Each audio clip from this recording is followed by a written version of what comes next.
Let's do it. Another edition here of Guys on the Go. All the sports talk you need in a little less than 40 minutes. We know how busy your day gets.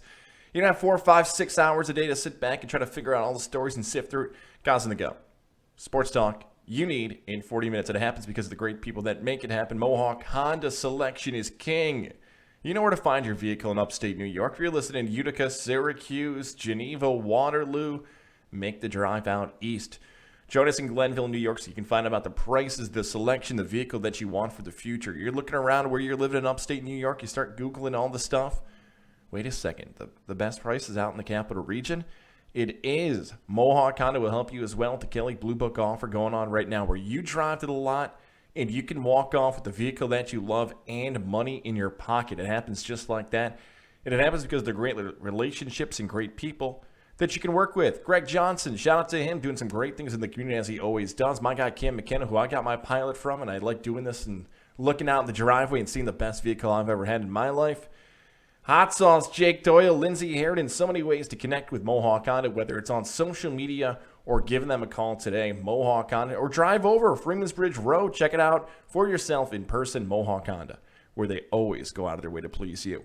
And our friends over at Johnstone Supply in Troy. November, December, final 2 months of 2021. The holidays are just around the corner, and you want to make sure that if you're hosting friends or family, that your house is safe when they come over. Have you made the changes for your air filters? You want to make sure that air is purified in your home, especially, too, to kill off all those germs, the dust, the mold, anything that you need help with. Johnstone Supply in Troy can help you make those changes. And right now, how about this change for the holiday season? The Goodman furnaces are now in stock, made in America, very dependable for you, high efficiency rating, all the things you're looking for those new furnaces. Options are in stock right now if you're looking to make some changes for your furnace, air filter, anything in your home that you might feel like needs an upgrade. Johnstone Supply in Troy can help you 8 to 5 weekdays here for the next 2 months as well if you want to stop over to 6th Avenue in Troy. Or give them a call, 518-272-5922, 518-272-5922. Hopefully you connect with our guy George or Kev or James or our guy Tom. The hair, the look. You're going to notice him right when you walk into the store. We appreciate his support throughout the Guys Unlimited Media family and this podcast as well. Your spot this holiday season. Before you have your friends and family over, make sure to call and make sure everything's safe in your home. And you can do that, 518-272-5922 at Johnstone Supply in Troy. Now, let's get into some sports talk. In New York college football, we lead off this week's podcast with, because we're all over the place. For some college football programs in the Empire State, the season has officially ended. For others, you've got 1 game left on the season. And for some, you've got 2 games left. So we're all over the place from FBS to FCS to D3. Let's start with the FBS program. That's Syracuse. What the hell happened against Louisville? That was supposed to be the game. NC State and Pittsburgh, 2 tough opponents coming up for the Orange. But if Syracuse wins just 1 more game, they're going to a bowl game. Pinstripe Bowl, the Fenway Bowl, whatever it might be. And they got destroyed from the opening possession. Huge holes for Louisville. And we've gone back and forth about Dino Babers' job security and what it means for Central New York fans and everything else. But coming off a bye week, Syracuse is that bad? When we talk about Dino Babers and the success or lack thereof as the head coach for the Orange, it is always a glass half empty, glass half full approach for Dino Babers. I wasn't in the market at this point when everyone was screaming out, pay Dino, the petitions and everything else. And then you paid him, you're like, hey, why aren't you better? We paid you for the program to stay at this level or to get better. You've gone the opposite direction. And everyone kind of gave Dino Babers and the Syracuse Orange an excuse of like, well, Wake Forest is a good team. Well, some things didn't go in their favor against Florida State. Liberty's got an NFL quarterback, and they barely squeaked out that victory. We can do glass half empty, glass half full, where Syracuse could easily be fighting for an ACC championship right now. But we could also say Syracuse could easily be 4-6 and finish the season at 4-8 and miss another bowl game and only go to 1 bowl game in the 6 seasons Coach Dino Babers has been the head coach of the Orange. Do I think Dino Babers is going to go anywhere? No. Dino Babers will continue to be the head coach of Syracuse, despite how Syracuse plays in these next 2 matchups against the Wolf Pack of NC State and the Pitt Panthers. And Pitt's got an ACC division championship, the number 1 potential overall pick in Kenny Pickett on their roster. So I'm disappointed as a Syracuse fan because it was completely overmatched, that team, from the start. And I don't know if they're going to find their bowl game. And if you want to point to coaching, you can do it. You can say, hey, why are certain decisions made late in games? Why were they not prepared? Why were they smoked? Why was the ACC competition so much better than them? Did they not have the recruits to compete? Look, if Louisville got a call to go in their favor or a penalty or a missed tackle, we can have that reevaluation on this podcast. That didn't happen. It was never a game.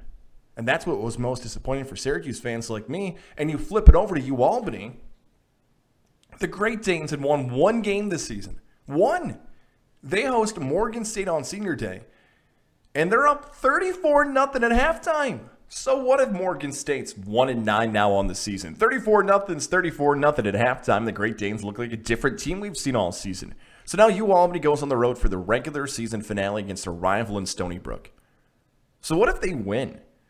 You finish the season on a 3-game winning streak, and you look forward to the 2022 season in the fall and enough of these spring seasons and players coming and going and resetting and looking at the recruits in the future. It's weird to say that you could be excited about a 3-win season. Hell, if you play good against Stony Brook, do you look at the opposite and say, well, it's 2 wins, but it's better than no wins? How much glass half empty, glass half full can you go with Coach Gattuso and everybody else? Same thing, almost the same conversation with UAlbany. Fans can question whether or not Coach Gattuso deserved his contract extension because of the performance of the team since then, but in similar fashion to Dino Babers, a bowl game for the Orange, an FCS playoff appearance for the Great Danes. Times it looked as if the program was going in the right direction, and other times it looks like it was going in the huge reverse button. But UAlbany, I wish I could say it's a great game or a big game or something like that. It's a rivalry, sure, but 2 to 3 wins isn't going to really adjust how people view this 2021 season, unfortunately. It's shocking they won in such a blowout fashion on Senior Day, and shout out to the seniors. But we're still going to look back, unfortunately, on the 2021 season, however you want to put this, and say it's disappointing. Glass half full type of people can't even put the positive twist on it. I tried to say it's good for 2022, but wasn't it Bill Parcells that said it? You are what your record says you are.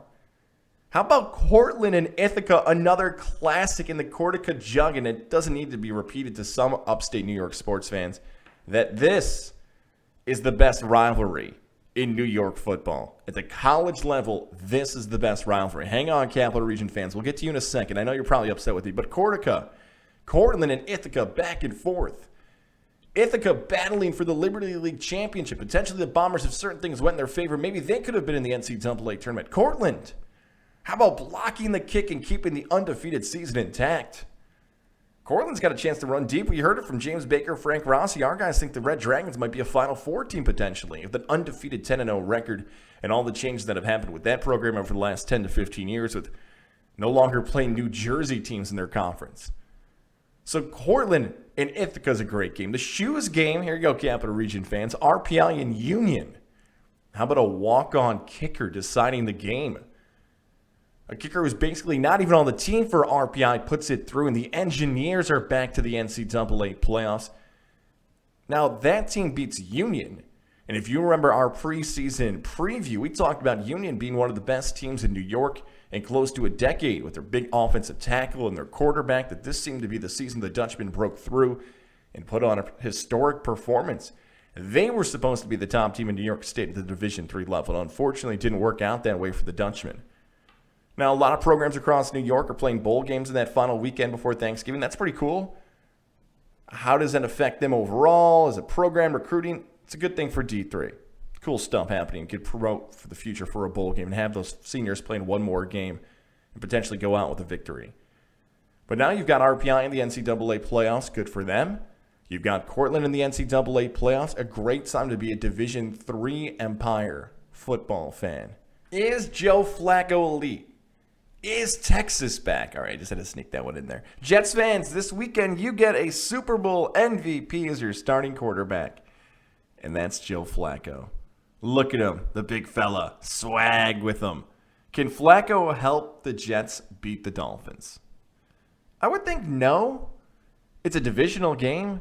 That kind of helps Jets fans get excited. Jets fans, it's been a weird month, hasn't it? Maybe weird's the best way to describe it. So this team this season, the Jets, have beaten the Bengals. They've beaten the Titans. They just got smacked around by Buffalo. Zach Wilson, their first-round draft pick, is still not ready to go. And we talked a few weeks ago on this podcast about how Jet fan needs to chill a little bit about Mike White being the future. We've used the comparison for Mike White to an exotic dancer at a gentleman's club, that you really, really thought that she was going to love you, and you were in love with her, and you realized that's not how it goes. So I wish I could tell you that Joe Flacco is going to go out and throw for 300 yards, 4 touchdowns, and the Jets franchise is synced and everything else. That's not it. The more intriguing storyline and the most intriguing storyline of New York NFL teams this week is what happens with Zach Wilson. How do the expectations change for the Jets, if at all? Because let's just say Joe Flacco's normal. Let's say Joe Flacco's okay, average. $180 through the air, a touchdown, a pick. The defense steps up. The Jets beat Miami. The Jets avoid last place. Some Jets fans are going to be like, okay, he did enough. He didn't cost the team the game. But no Jet fan in comparison to Mike White is ever going to argue that Joe Flacco is the future. And maybe that's where the intrigue really is. As bad as Mike White flipped over and was, from getting his stuff sent to the Hall of Fame to the next week, far from a Hall of Famer. Maybe New York and Robert Saleh and everybody else didn't want to get into this controversy of White versus Wilson. Somebody smarter, somebody up in the office, Joe Douglas, the GM, whoever it might be, said enough of this nonsense. This is not going to be a distraction for us. And I know so many people got worked up about the Rex Ryan comments. I'm not doing Rex Ryan comments. I'm not even getting into it. I'm going to give you 20 seconds on it. Rex Ryan's a television sports personality. He is paid to give opinions. The reason Rex Ryan was hired by ESPN was for this. Rex Ryan rarely does radio appearances. Rex Ryan rarely does interviews. How often do you see him on other shows? His job is to go on, get up, give an opinion, blow up, and make Mike Greenberg look like he's talented. Just snuck that one in there. I mean, seriously, what is that show? Isn't it just basically NFL Live in the morning? That's what Rex Ryan's comments were. But Jet fan, how do we describe the Joe Flacco start besides elite? You'll let me know on Twitter at TomGozz, TomGozz. So there you go, Dolphin fan. You've had it for a minute this season too, right? Tua is back in the lineup. You think that's good? Could be better than Chicago was injured, and he's not. Then he looks great. Then he looks tiny. Then he's this, and he's that. Miami, you are just as much as a mess as New York is. So when you have two people that are crazy, messed up, weird, it is fun television. Give us some entertainment, Jet Miami. And Zach Wilson sitting on the sidelines with a hat on. Best seat in the house. I'm trying to get excited about New York NBA basketball. I'm trying. It's late November. Told you in the preseason I didn't believe the Knicks were going to be a playoff team. Just didn't see it because of the Eastern Conference improvement and how New York fit in that mold. Do I still believe right now in November the Knicks aren't going to be a playoff team? Less confident. Right now the Knicks would sit as the 6th seed when we're taping this on a Wednesday night. And depending on the results of the game, who knows? But you look around at the other teams in there. Cleveland, who no one thought would be in that mix, is up there. Milwaukee's been so terrible. Atlanta's been awful. Indiana's been awful. So you're telling me that's not going to happen? And oh, by the way, don't forget it's an expanded playoff. So that 7-10 matchup, maybe New York sneaks in there. Maybe our preseason picks didn't give them enough credit. We went the old school 8-way. So there you go, Knicks fans. I feel like I just kind of flaked down on you on that answer. For Brooklyn, they don't have Kyrie. So I've told you on probably every podcast about the Brooklyn Nets, like root against him. Hey, by the way, James Harden, how's that going with the new rules, by the way?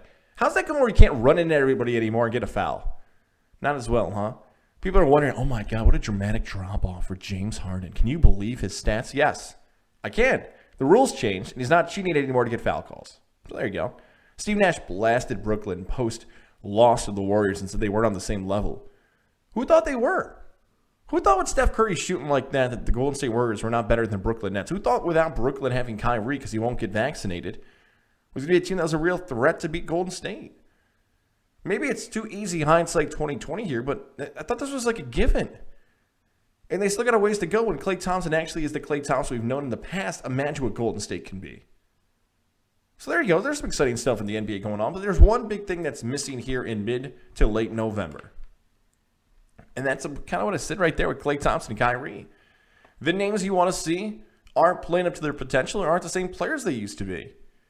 We mentioned the Bucks. Giannis Antetokounmpo, the championship, the hangover. Milwaukee's not turning it on here in November. If you just went to the ESPN headlines, ESPN, who airs the NBA games, who's got NBA shows all over the place, their biggest anchors are NBA guys. Here's who's not playing.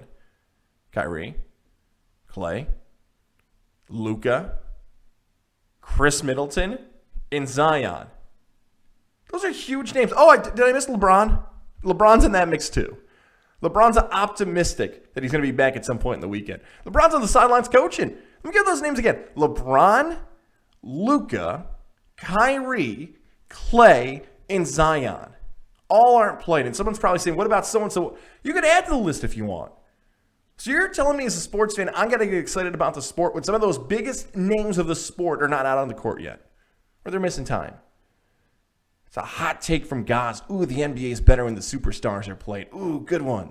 Yeah, it's true. But the NBA seems time after time, season after season, to show they don't care. We'll be good enough. We'll still make our money. Nobody will notice. That's my problem with the NBA. I would love to give you juicier storylines about the Knicks and how it's going to change and what Brooklyn can do if Milwaukee can come. I could give you another Carmelo Anthony rant. I could give you Carmelo and the Lakers are the best offensive team in the NBA. That's not statistically true, but it is statistically true they're the worst offensive team in the NBA when Melo's off the floor. And I got that information from Twitter, so it has to be true. Soon enough, the NBA will be more in our talks. We'll have more picks of the NBA. We'll figure out some wagers. Did pretty good on the wagers last year in the NBA. In comparison to these other picks that are coming up later on, far better than that. So there's the NBA roundup. The stars aren't out there. Their one is Steph Curry. I love saying this about Steph Curry. Probably you listening think the same thing that I do. If Earth is ever invaded by aliens and the aliens tell us that for us to save this planet, we must play basketball like Space Jam, and you have one opportunity to save the world with one shot at the rim, the hoop, the basket, who is taking that shot? My answer is Steph Curry. So thank you, Steph, for saving the world. Now all you have to do is save the NBA in November. Major League Baseball, I thought you guys were locking out. You told me this fall that once the World Series ended, we talked about Ian Anderson and his Atlanta Braves winning the World Series, that you guys are going to step aside and get out of the headlines for a little bit and figure out this whole money thing. We've already got hot stove news, even though the hot stove does not even have some wood in it burning. We've got the news that Noah Syndergaard, former Mets standout, is signing with the Angels. We decided what we're going to call the Angels yet. We call them the California Angels, the Los Angeles Angels, Anaheim, the Angels. Decided for a 1-year, $21 million contract for a guy who's barely pitched the last 2 years. Congrats, Angels fans. You now have your manager, Ohtani, Trout, Syndergaard. How about you get to the playoffs now? Huh? I'm kind of rooting against the Angels now because of how stupid that organization continues to make moves. This goes way back to the days of Hamilton and Pujols and anything. How is this Angel team never been the Dodgers? How have the Angels never been the Yankees? How have the Angels never been a team that spends it? The Red Sox that spent a ton of money over the last decade plus and don't break through. Someone needs to do deep research on why the Angels don't work. Oh, and by the way, let's add to the fact that the Angels in the most recent Major League Baseball draft drafted nothing but pitchers. Nothing but pitchers. Okay, so the Angels decided to spend that much money on Thor. If I had to venture a guess if it's going to work out or not, I would venture no. For those reasons I just said, the guy hasn't pitched in 2 years and has no clue whether or not it's going to work. And this is classic Angels. Spent a ton of money on a big name that might be out of his prime in comparison to in his prime. Do the Yankees need blank? How many years in a row are we going to do this? At least Carlos Correa squashed the rumors as quick as possible. Yankee fan can despise Carlos Correa all he wants. You want to boo Correa every time he comes to the plate? Great. You know I love the villains, the heels versus the good guys that make sports entertaining. Correa flat out said Derek Jeter didn't deserve any of his gold gloves. Now, was that misquoted? Was it misprinted? Who cares? I'm not even going to look it up. I don't want to find out. Correa's already getting the heat from the New York fans, and that's all that matters when it comes to that storyline. And Detroit might be the team. And why? The most money? Correa owns it. Tried to back off, maybe a little too thin-skinned when he was in Houston about the comments about cheating and everything else, but Correa's going to do his thing and make his cash just like his former teammate George Springer did with the Blue Jays. We've got some interesting things happening in Major League Baseball. I wish now would be the opportunity to say, hey, look, people are caring about what's going on in the offseason right in the middle here in November. Keep this momentum going. Continue to have these big names. It's becoming like the NBA where the offseason becomes so fascinating with these big names on the move. But a lot of things have to be decided here over the next 6 to 8 weeks, and that's when the hell the season's going to start. How much money and everything else. Good now for baseball. Not a fan of the Angels' move to go get Thor. We got a lot more on the way that's going to be far more intriguing than a signing for a one-year deal and some veteran pitchers getting on the move. What the hell is going to be the future of the sport? We still have to wait and see for that one. For the pro wrestling fan, I know you probably want me to break down Full Gear AEW, how invested I was in it, how great the storylines were, the Eddie Kingston CM Punk stuff. We talked about it a lot last week, the back and forth. Punk and Kingston, it's like these great wrestling storylines of the past that the best lead up to it's not the match. Sometimes in boxing and the UFC, that's their advantage, the actual action inside the octagon or inside the ring, the blood, the sweat, all that stuff. At times, as much as I love professional wrestling, you could say that unless you have these huge spots or huge ladder matches or whatever it might be, it's hard to live up to the hype of a really good promoed out wrestling match. Problem was Eddie Kingston was hurt. Reports are coming out that he messed up his shoulder, that he's got to recover now. So was Eddie Kingston 100% in that match? Could we actually have gotten a better version of Punk Kingston? It's possible. I think it's a fair argument. Hangman Page. He wins the championship. Kenny Omega. Now reports that Kenny Omega's hurt. Is this the new thing? Like, cross-sport comparison here. Like boxers, Deontay Wilder, Manny Pacquiao made excuses when they lost. Is that the new thing for wrestlers, even though it's scripted, it's kayfabe and everything else, to leak out an injury? Oh, I didn't really lose. I got injured. Oh, I didn't really lose. I got injured. Not even in the storyline of it, too. So AEW, Hangman Page, the new champion. Hangman Adam Page. I got to stick with what I said last week. If you told me I had to rank my favorite, the AEW wrestlers I root for the most as a 32-year-old male, maybe Hangman Page is in the top 10? I'm not running to YouTube to see what did I miss from Hangman Page this week. So maybe he's a guy who needs the title, so I become more of a fan of his. Maybe a Bryan Danielson match that's likely on the way could prove to me. I do like the cowboy shit stuff he does, the chants, that's unique. It's clearly AEW. But if you're a kid, and that's what wrestling's for, it's for the kids, everything's for the kids. Do they like Hangman Page? A guy who's known for boozing? Is he a character that's connecting with young kids like Goldberg used to in WCW? A real-life superhero? Hulk Hogan? John Cena? Yeah. That's a tougher sell for me.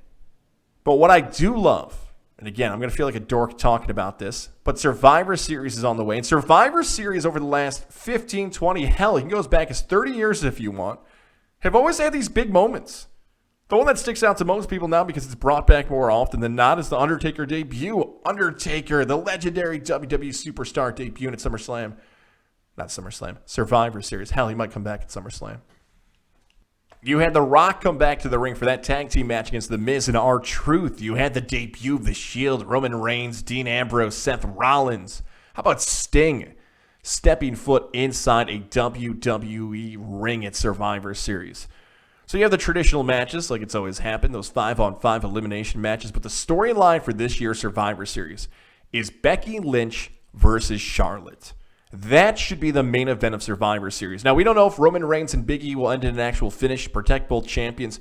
You don't want to make one champion look a lot better than the other, although Roman is most likely going to win that match if it does go that way. But for those who aren't following it, the big real-life feud is being promoted between Charlotte and Becky. There was an incident in the ring on SmackDown where a title's dropped and screaming backstage, and all the dirt sheets and reporters and everybody who wants to have a story out there that these former friends, Charlotte and Becky, do not get along anymore. Now, saying that out loud to a non-wrestling fan, which could be you listening, you think, oh, wow, two friends who don't get along anymore are going to wrestle each other. That sounds like professional wrestling at its core. Now, diehard professional wrestling fans are going to try to tell you it's all real, it's true, it's all this stuff that's happening behind the scenes. This match is serving a purpose. The WWE is far smarter than many fans ever give them credit for, and this is one of these key examples of it. These fans who want to be the smartest, the term called a smark or a smart mark, wrestling fans who are aware that it's fake, kayfabe, whatever term you want to use, but are still into it because they enjoy the personalities and the people. But sometimes they want to be smarter than they actually are, and this is one of these examples. They believe there's a real-life feud between Becky and Charlotte. They believe that this match could have anything happen. I'm here to tell you, don't buy into the hype. Now, I will fully admit, I got for the second time in a wrestling segment, admit I'm in my 30s talking about professional wrestling as if it's a real sport, like some people would want to criticize it, saying it like this. But this is not real what's going on between Charlotte and Becky. I can prove it to you because now WWE is doing a promo package about the build to the fight. Becky Lynch appeared on the Ariel Helwani show, and I was going to use the cut, but give Ariel his clicks, and stumbled through a question about it. Charlotte Flair has had no problem doing press and interviews about it at this point. Beth Phoenix went on Busted Open and talked about it. It is a part of the storyline. You don't tell it, the WWE, to push it out in front. Some are comparing this to the modern-day Bret Hart versus Shawn Michaels. We haven't got that far yet, but they know what fans want. Oh, where was Bret Hart and Shawn Michaels? Oh, that was at Survivor Series. It's almost too obvious at this point that a screw job is going to happen in the match between Charlotte and Becky, isn't it? Can't you see it happening now that somebody calls for the bell and Charlotte becomes the evil person and Becky becomes the good guy? It's almost too obvious how badly they want this to be the modern-day Bret Hart versus Shawn Michaels. So please, for those that are telling me a real fight's going to break out, it's going to be, you're buying into the hype, and that's cool. That's great. That's what the WWE wants you to do. And here I am bragging about, I figured it out. I'm the smart one. I know what I'm doing. I fully know what's going on, and I don't care because I want to see it. They're doing a great job. They're great personalities. We're talking about some of the best female wrestlers of all time going at it on this Sunday. So even though I understand, I'm aware of what's happening, credit to both of them because that's the main event I care about. That's the match I care about the most. And hell, in wrestling, that's the most intriguing thing going on right now. AEW, WWE, and more. It's Becky versus Charlotte.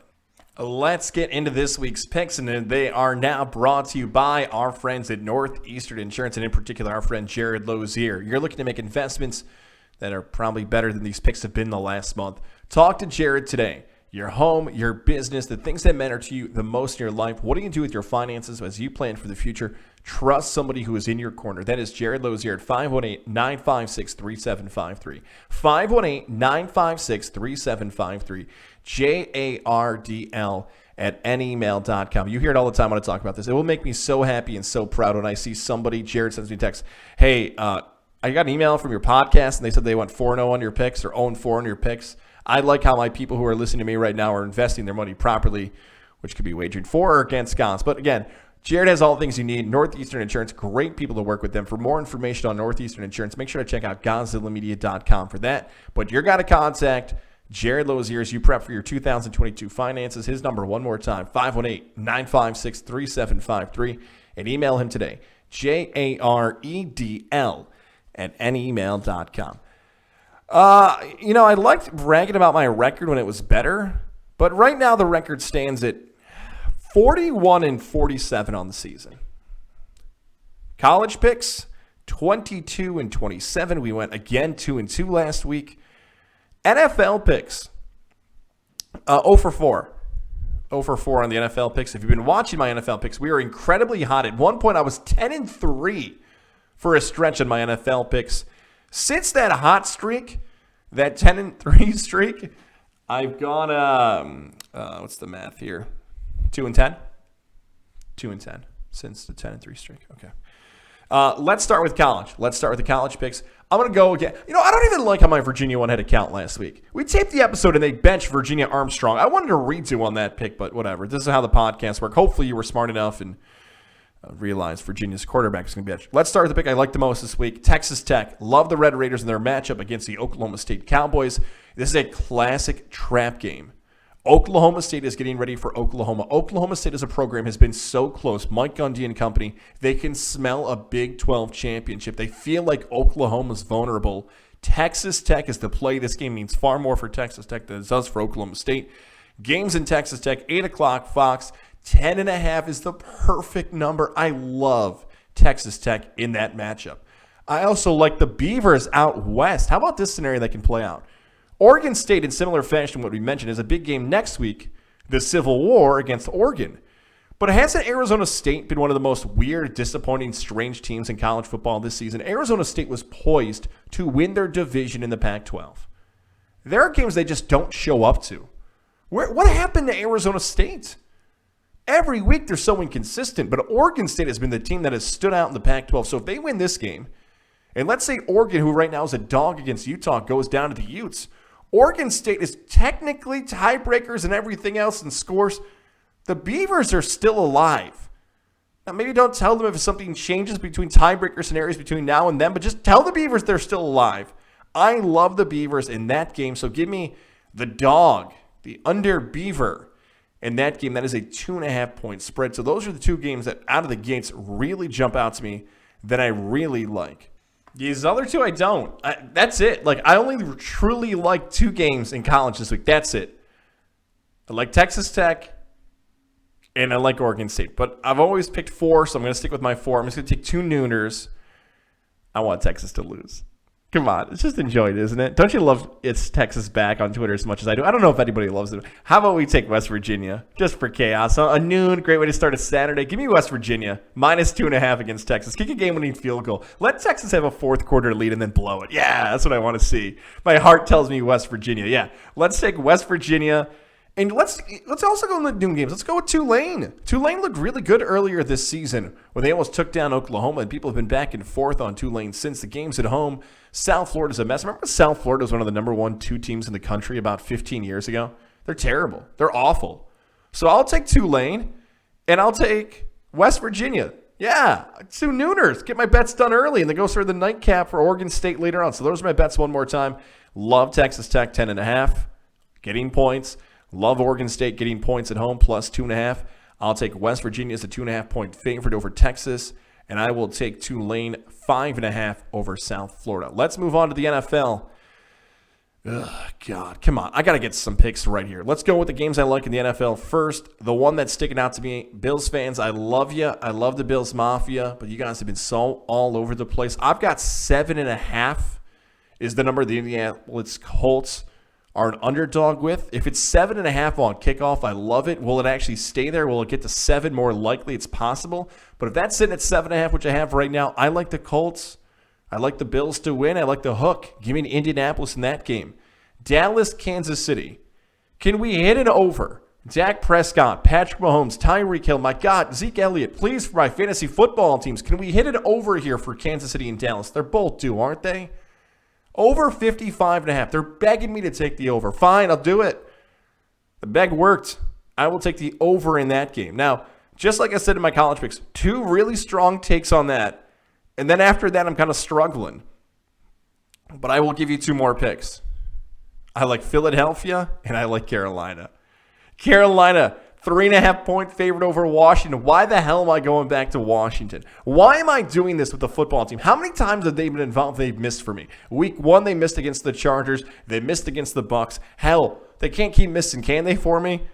Carolina, Cam Newton. I'll buy in the hype. I'll do it. I'll take the Panthers 3.5. And I'll take Philly. I've been betting against the Saints, and it's been working for me. Although last week, technically, I bet against the Saints, and I lost by 0.5 point. Whatever. I'll go back to the well. Philadelphia's been playing really well. Philadelphia, Carolina, my other 2 plays there. Again, confidence level, really like these 2 plays. The over in Dallas, Kansas City. And I really like Indianapolis if it stays at 7.5, 55.5 for Dallas, Kansas City. And I'm rolling with the Eagles, and I'm rolling with the Panthers. Again, don't forget, Saturday, we are going to be broadcasting somewhere, as Levac just told me, 10:30 to noon. Levac and Gaz broadcasting somewhere 10:30 to noon. So listen carefully as we'll give our final NFL picks, our college picks, see if anything changes between now and then for this Gaz on the Go and the Levac and Gaz show. Monday, we'll be broadcasting live from the Hideaway. Buccaneers, Giants, Jonas, the Hideaway in Saratoga, 6:30 to 8, giving away prizes after that. Till then, enjoy the football. Catch you again next week.